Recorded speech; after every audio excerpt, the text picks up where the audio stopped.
और सर्वोदय की राजनीति ये कांग्रेस पार्टी करती है। और आपको बताया भारत को मैं चैन से कैसे सो जाऊं, वो बेच रहा है भारत को खामोश में कैसे हो जाऊं, इस देश कर रहे हैं। वो आज से नहीं, जब देश आजाद नहीं हुआ था तब से उन्होंने इस देश को तोड़ने का प्रयास किया। उसे बचाने का काम बाबा साहब भीमराव अम्बेडकर ने एक संविधान बनाया जिससे इस देश जो ये देश चलता है वो संविधान पे चलने का काम करता है।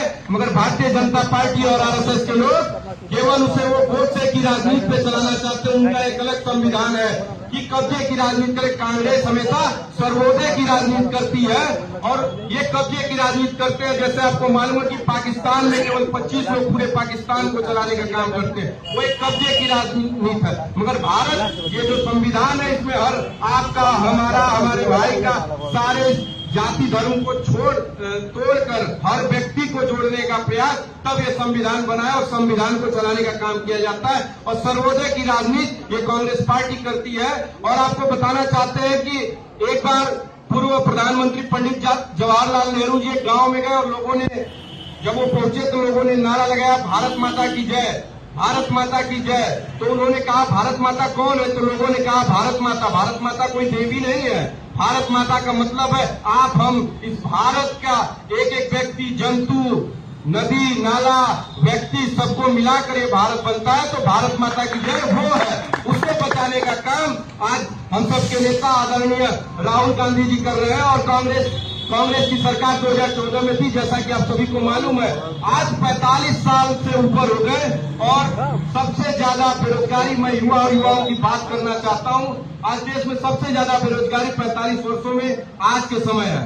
और आपको मालूम है कि अग्निवीर देकर युवाओं को मारने का काम इस भारतीय जनता पार्टी ने किया। खासतौर पे हमारे प्रशासन के लोग भी यही हैं। उनको भी कुछ दिनों पहले एक अफवाह उड़ी थी कि 50 साल पे उनको भी रिटायर कर दिया जाएगा। उनकी लड़ाई कांग्रेस पार्टी ने लड़ी, जिसके सामने सरकार को झुकना पड़ा।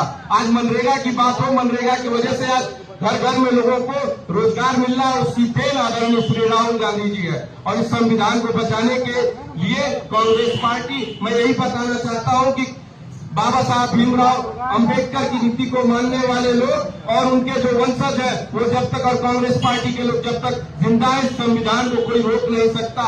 मैं यही कहना चाहता हूँ, वो लूट रहा है भारत को मैं चैन से कैसे सो जाऊं, वो बेच रहा है भारत को खामोश में कैसे हो जाऊं। इस देश को बेचने नहीं दिया जाएगा नरेंद्र मोदी जी। इस कांग्रेस का एक एक कार्यकर्ता, इस भारत का और इस गाजीपुर, इस जंगीपुर विधानसभा का एक एक नौजवान उस देश की सड़क पे खड़ा, वो एक एक नौजवान खड़ा है कि इस देश को बचाया जाएगा, आपके द्वारा बेचने का प्रयास नहीं किया जाएगा। जय हिंद, जय कांग्रेस।